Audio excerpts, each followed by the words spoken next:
Last month, Chinese billionaire Miles Guo was arrested in New York for $1 billion in fraud. You need to be paying attention to this case because it teaches us a lot about what the government can do to business owners. This channel is not sponsored. My only goal here is to bring you the truth. What I've uncovered in the last 2 weeks is shocking to me. Let me start with the main issue. Miles Guo is being held in prison in New York without bail. He was arrested on March 15th. In 2 days, on Tuesday, Miles Guo is scheduled to go in front of the judge. And this judge is going to decide whether to release him on bail or keep him in prison. Now, the prosecutors are requesting that he be held in prison and not let out. This caught my attention because this is very strange. This is happening in New York. Now, I don't know if you are paying attention to what is going on in New York, but they are letting everyone out on bail. They're letting violent criminals out on bail. So why is Miles Guo being held in prison? He's being charged with an accounting crime. So the prosecutors usually stick an ankle monitor on them and send them home to prepare for trial. So then I started looking into this case more. Miles Guo is from China. He made his fortune as a business developer. Things started to go bad for Miles Guo when he started standing up against Chinese President Xi Jinping. Chinese authorities were going to arrest Miles Guo under allegations of bribery, kidnapping, money laundering, fraud, and rape.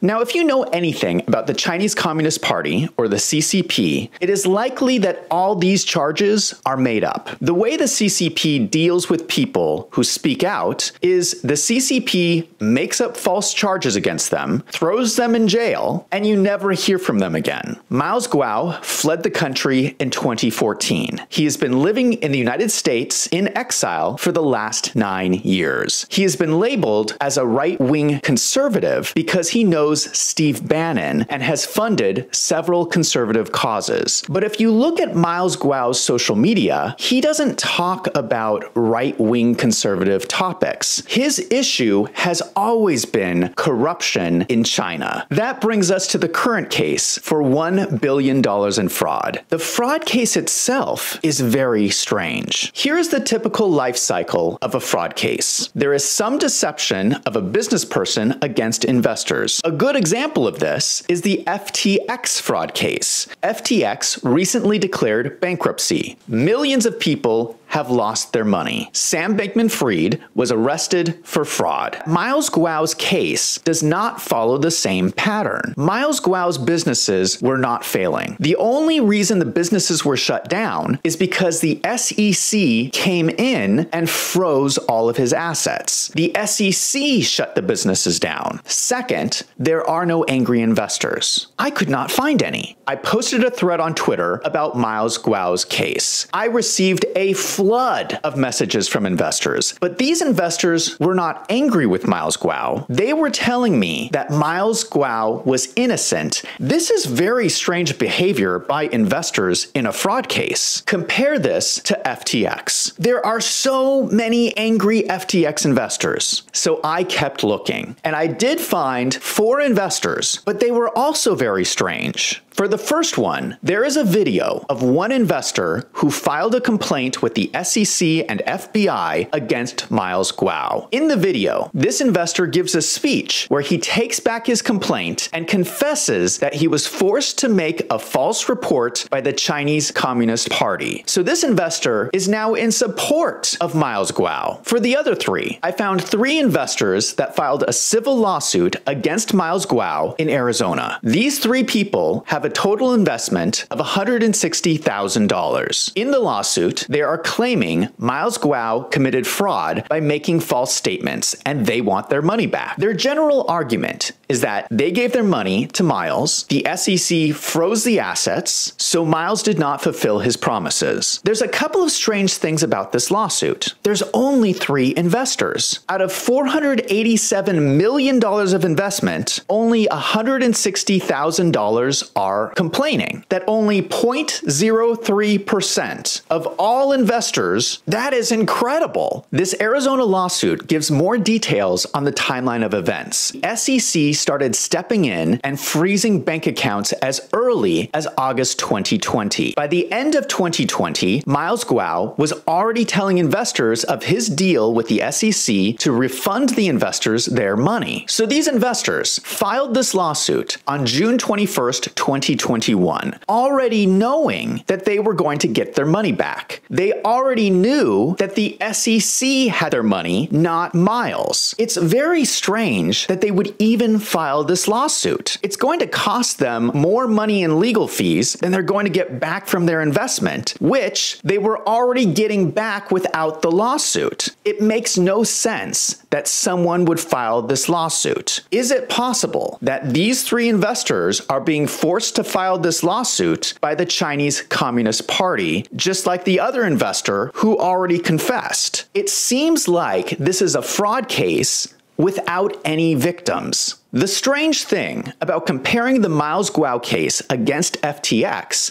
is that Sam Bankman-Fried is out on bail. It is hard to find the video of the investor admitting he was forced by the Chinese Communist Party. That video is being censored in Google search results. So if you go to Google, witness forced to testify by CCP against Miles Guo, nothing comes up. But if you type the same thing into the search engine DuckDuckGo, the video was the third link that showed up for me. What possible reason could Google have for hiding this person's testimony? What exactly is the government accusing Miles Guo of doing? It starts with a company Miles Guo started called GTV Media Group, which was proposed as a social media website. He started the business and opened it up to investors and raised $487 million in private placement. Well, the SEC came in, they seized all his assets. This was announced in a press release by the SEC in 2021, 2 years ago. The press release was titled, "Companies to Pay More Than $539 Million in Settlement for Distribution to Investors." So the majority of the $1 billion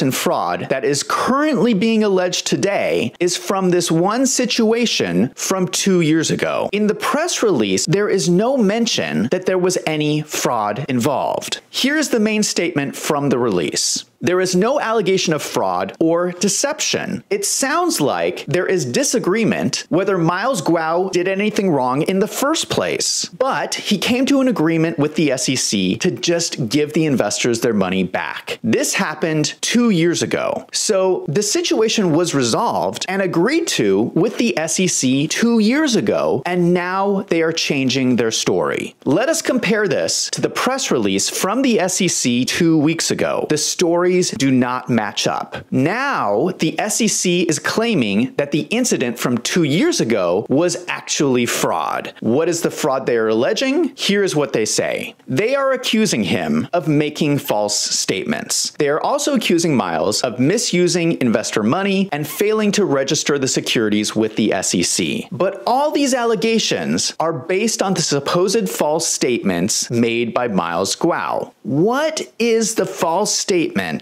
they are accusing him of making? They are saying that he promised outsized returns. But the only reason he was unable to make those returns was because the SEC shut his business down. What is the specific number that the SEC has determined is too great of a return on investment? They give a specific example of one of Miles Guo's false statements. He made a video on social media in 2020 where he proposed that the value of GTV was $2 billion US. They then provide the explanation that this statement could not have been true because GTV was a new business that generated no revenue. I find the government's statement in the indictment ridiculous on its face. Anyone in business knows that technology startups achieve high valuations all the time, even with no revenue. In addition, Miles Guo had done his due diligence. Miles Guo raised $487 million. Let us assume he's going to build his company over 10 years and then sell it for $2 billion. Now, to achieve that result, he would have have to grow his business 15% each year. That's not unheard of for a technology startup. So what the SEC is saying in this press release is that if an American company has a business plan where they are predicting they are going to grow 15% a year, the SEC is going to step in and shut your business down because you are being too aggressive. I am shocked that the SEC has the legal authority to do this. It all comes back to whether this is a false statement by Miles Guo. Unfortunately, we will never know because the SEC shut the business down. What are the other charges? If we look at the DOJ press release, there are 12 different charges. Charge 2, wire fraud, and charge 3, securities fraud, are the two related to the private placement that I've already discussed. The other ones relate to Miles Guo's other businesses, including exclusive membership clubs called G Clubs and a cryptocurrency called the H Coin. So when you look through the charges for all his online businesses, they basically all come down to the allegation that Miles Guo was making false statements. But in every case, the SEC comes in and freezes the assets before the business could do anything. The SEC caused the businesses to fail, not Miles Guo. So is this just me, or does all of this seem very strange? The two SEC press releases do not even agree with each other. First there was no fraud, now there is fraud, but it gets worse. I found this next part shocking. In the new press release from the SEC in 2023, they go on to say, so here they are referencing their 2021 press release. Then they go on, the SEC is distributing the funds collected to harmed investors. The SEC still has not distributed the funds yet? That was 2 years ago. Why does the SEC still have everyone's money frozen? Why are they still holding any of it 2 years later? I did not even know this was possible in the United States. And now they are holding the CEO in prison and will not let him out on bail. I do not see how the SEC wins this case. If that is true, they are just abusing this man. The reason I am making this video is I am sick and tired of the government attacking business owners in this country. I'm sick of it. This is the land of the free and the home of the brave. I, for one, will not stay silent while the Chinese Communist Party hijacks our Justice Department to attack their #1 enemy. I hope they let him out on bail for prosecutorial misconduct and malicious prosecution.